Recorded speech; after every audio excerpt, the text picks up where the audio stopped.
welcome this week. We've got Ben G. Right, okay. So I've known Ben for a long, long time, and he's come on because we want inspirational people to come on and help the property industry and tell us what they're going through and what their predictions are for the market and things. So first, without further ado, welcome Ben. Ben, if you say hello and then just tell us a little bit about yourself, where you are at the moment, and how you got there. Morning. Hello, Tony. Hello, Nice to Ben. see you again. Um, so I'm Ben G. I run an estate agency called Hatton Home. We've got 3 branches in Berkshire. And last week we also opened an affiliated mortgage brokerage. So my journey to get here is like a lot of similar people who've opened their own agency. Was working in an agency before. I did 25 years in Wow. mainly in London market. So I've worked for some big names. I've worked for Romans. I've worked for Foxtons for 5 years, and then I went to Marsh and Parsons for 13 or so years, where I was a regional director. I was looking after a lot of offices across London, and decided, do you know what? It was time to do estate agency how I wanted to do it, and that was to make moving home a fantastic experience. So at Hatton Home, that's what we do. We make moving home a fantastic experience. We certainly try to every day. We opened original office in February 2021. Mm. Second office 9 months later. Third office about 9 months after that.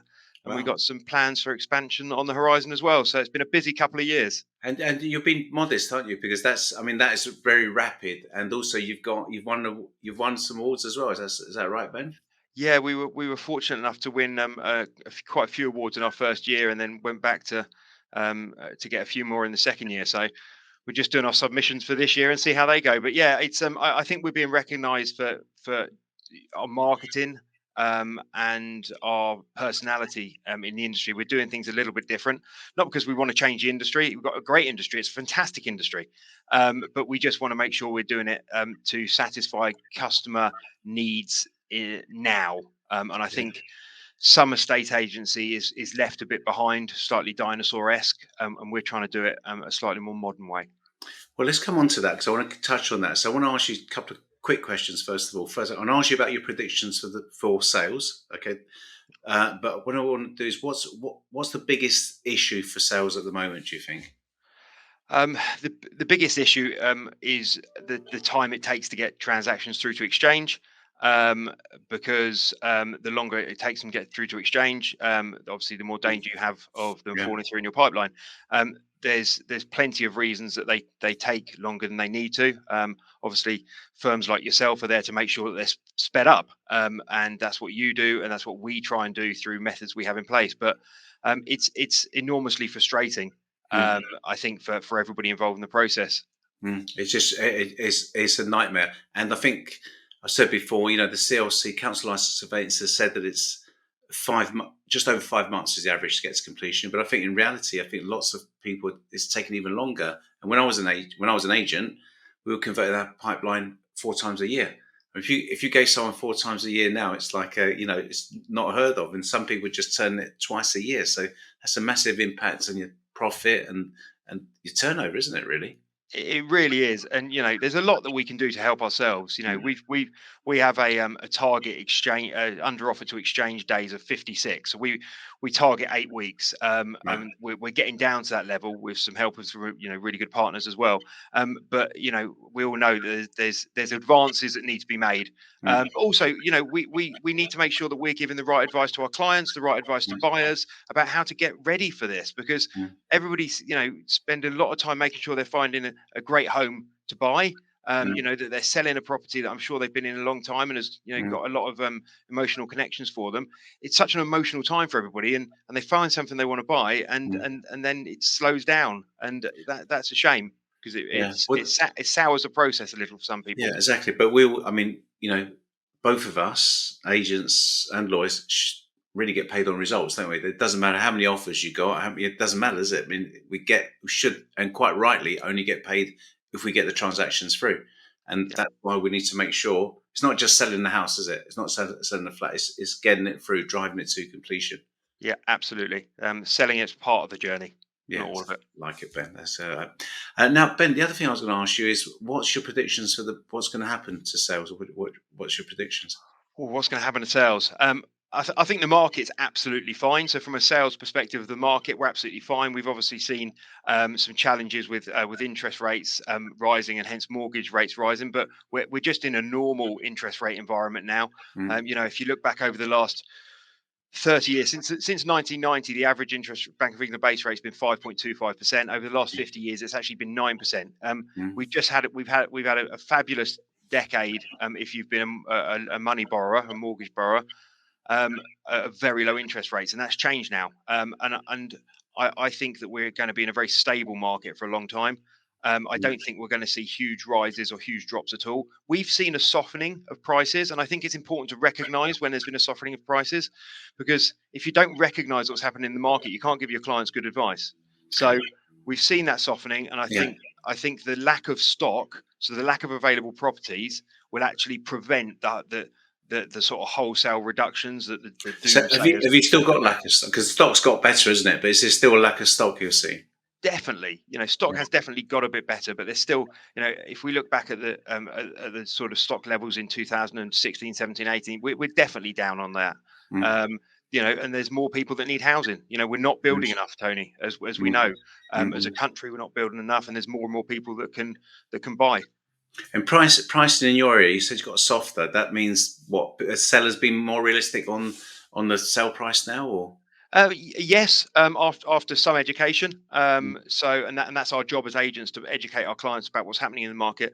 We've probably seen somewhere between sort of a 6 to 8% difference in asking prices, so a reduction in asking right, prices of 6 to 8% from this time last year. right, But we operate in a market where people are trading up quite a lot. yeah, And if you're trading up, it's a great market to do it in, because yeah, if there's been a drop of 8% in prices, then that's much more beneficial on the house you're buying at 900,000 than worrying about the drop on the property yeah, you're selling at 500,000. I think we worked out, one of our clients actually is £31,000 better off upsizing now right, than they would have been a year ago. yeah, yeah. Fantastic. So, So, so but yeah, softening's as you not a bad say, thing. Ben, that's the job of agents, isn't it?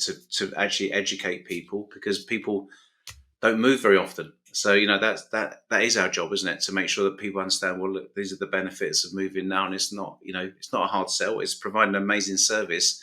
Is to say, look, actually, there's a massive advantage in the price has been different now. Absolutely, absolutely. I think it can be easy to shy away from those sort of conversations, Yeah, but actually, we're an advisor as much as we're a salesperson, and and I like we have a that, Ben. duty. I There you like that, go. Ben. That's it. That's it. We can't shy away from those hard conversations. That's what they pay us for. Yeah, Most people can do most of anyone's job, but it's the few people that are able to have those hard conversations. They're the conversations you don't get from many people, and that's why clients want to pay. They don't mind paying for that service because they're getting a better service and they're getting a better solution. But what's your prediction on the market? There's been lots of agents are going down different models. What's your view? What's your view on that, Ben? Um, I think the broker model we've seen, I think that's going to grow and continue to grow over the next sort of 5 to 10 years. And there's a real place for it in the market. It's definitely, if you've got a great reputation in an area and you've been working there a long time, you can set up via one of these broker models and you can do really well. It's not something that we'll be doing as a business. We much prefer to scale differently, but Mm, I think we'll see that. I think we'll see the decline of the online agency as we continue to do. mm. It seems to me it's a Why do you think failing that is, model. Ben? Why do you think that is? It, it, Property sales and lettings is not a tech industry; it's a people industry. Mm, As much as we can use tech to support process, it's about people. Selling and letting is about a connection between you and the person you're dealing with. It's a transfer of enthusiasm. It's finding out what people's needs and wants are, and then showing them the best property they've seen, which mm, probably won't be one that they would look on online. You mm, know, the best property they're going to see is probably a bit more expensive than they thought it was going to be, because that's life. That's what we do. mm, We want the best we can get. And I think if you just look at the online models, there's just a lack of people skills in there. There's a lack of communication. There's a lack of that personal connection, and that's what sales and lettings is all about. So mm. that's why I think So it hasn't taken off. it's a service industry, and as you say, I think tech is what we believe in our practice is we're here to get exchanges. So the tech is great because the tech allows the lawyers to be able to free their time up to actually have the calls and get the solutions, and that's really what you're saying about sales and letters, aren't you? You need to be there to be finding solutions and speaking to people to make sure you connect. But there's a real, I mean, you must have noticed there's a real difference between the newer people in agency and getting the right training, isn't it? Because some people, newer people, have just been used to tech, and it's very easy to just to text out when a new property comes out. Just send texts out, just send emails out. But Yeah. you need to pick up the phone, don't you? Really, Ben? Is that what you're finding? Or Do you know what? The industry over the last 3 years has not been a difficult marketplace to sell in. mm, And I think that anybody who's sort of that new to the industry has been order taking to an extent. yeah, It's been more about managing your diary than anything else. mm, Properties we're going to sell. That shifted a bit now, and it's not shifted into a market that's particularly difficult. It's mm, just much more of a normal market. And I think if you haven't trained your team and you're not continually training your people to understand how to react to each market as it changes, then then you will have an exodus from your business because they won't do any business. mm, And I think that anybody who's been doing this for 5-10 years will understand the market we're in at the moment is just one where you need to re-educate people, explain to them how they can how this market could be a benefit to them, mm, and never forget the fact that people are moving home. This isn't mm, an asset sale for economic reasons. Quite often, most of the time people are moving home because they need more space, they want to be closer to a school, they just had another child, they got mm, divorced, whatever it may be. There's a reason behind it, and if mm, we just remember that, we'll all be absolutely fine. But there's the need for training is huge. We do quite a lot of training at Hatton Home internally, but also we get external trainers in to give a different view, to show us different techniques, because you've got to invest in your people, and I don't think it's mm, done enough. So you got any recommendations for people, trainers? Could Yeah, you mention any? absolutely, absolutely. And we've just had Tony Morris in. Okay. He was Yeah. did a fabulous day. He does live calls to our clients in the room, which is brave and fantastic. Not something I'd want to do in front of a group of people. Richard Rawlins, brilliant on talking about fee and how to defend your fee and increase your fee. So there are a couple of people we've had in. We've done some mystery shopping, which has been a fascinating exercise, making sure that you realise you're not as perfect as you thought you were. So yeah, we do quite a lot of that. Yeah. So I mean, I think I vouch for those. I mean, Richard and Tony, I both know them personally, and they're actually Yeah, great trainers and well worth the investment. As you say, training is everything because we're in a service industry. So the only way you give a service through your people. So the only way you give a better service is by making your people better. So Ben, I know you're on that. I know you've always been very sharp on that training and getting you the best version of yourself.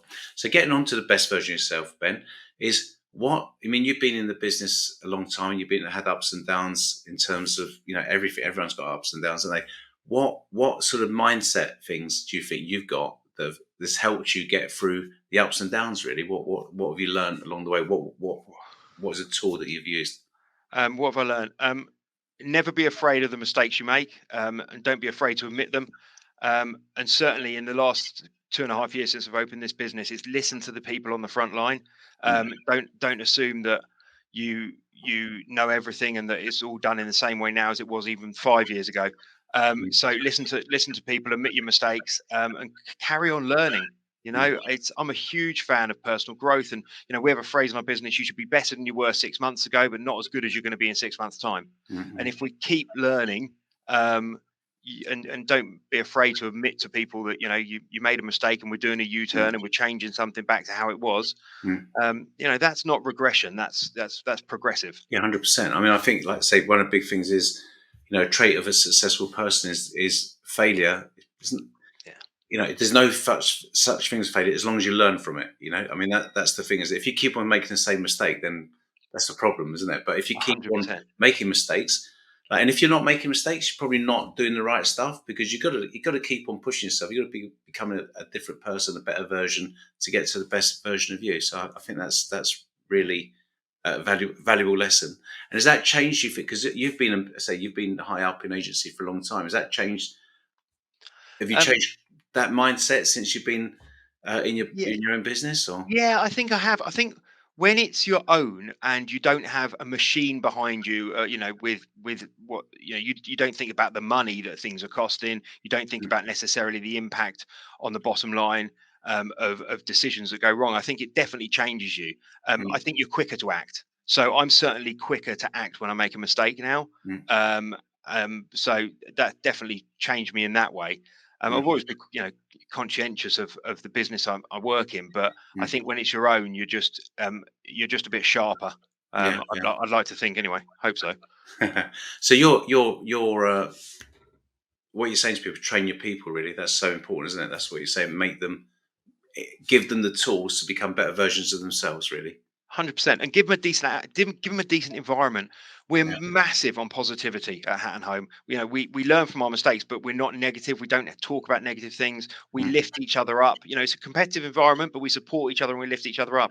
And mm, people want that. There's huge amounts of anxiety in the workplace. There's huge amounts of mental health issues at all mm. levels of the spectrum, from people who are surrounded by negativity in other parts of their life, and it's no good. So we try and create a platform of positive growth. So morning meetings. How often do you have morning meetings every day, or is that Absolutely, every good, man? single I day. hope you say that. Yeah, Yeah, good. they're Yeah, the backbone of the day. So, you as a sales leader, yeah, each of our sales and lettings managers will lead that morning meeting every day. yeah, It's yeah, setting yourself up. It's making sure everybody knows what we're trying to get out of the day, highlighting any particular properties or industry news.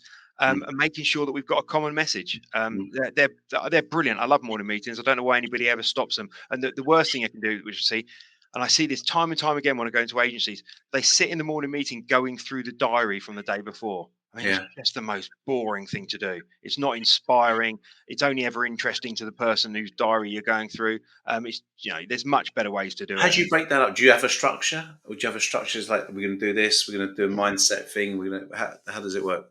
yeah, we have a few subjects that we sort of flick between. We very much give autonomy to our people to lead the teams in the way they want to lead them, Mm, but we make sure there's a bit of training every day, even if it's just 5 minutes. mm, It could be on a bit of the conveyancing process. It might be on something to do with surveys. It might be on a sales technique, and then there's always some sort of training on the market. So as the market changes, a danger is that we don't give people the knowledge about when this has been like it before or what's likely to happen next. 100%. Yeah, yeah, So there's always a bit of training. There's always a bit of operation stuff in there. yeah, We have a wins from the day before, so everybody has to talk about their win from the day before. yeah, It's yeah. yeah, it's good. So it's very interesting sort of stats. They say that you need to tell people 7 times before they start to take it in. 7 times. So that is true. And that's why sometimes I think, as sometimes position leaderships, you think, why haven't they got it? I just told them yesterday. I told them today, but it's 7 times when they start to get a chance to take it in. And I think what you said, I think is a good, like really good value. Is you've got to be giving people that knowledge, because sometimes as a leader, you're in it, you've been there a long time, Ben, but people don't, so giving them information about what you shared with me, that, it's, you might be selling for the 6% lower, but you're actually buying for 6% lower. Giving that sort of value to people and making them understand it is a massive. I know the companies you worked in the past have been very sharp on that. So you've Mm, been trained really, really well. Now, I'm going to let you go because I know you're busy, but I want to ask you one final question.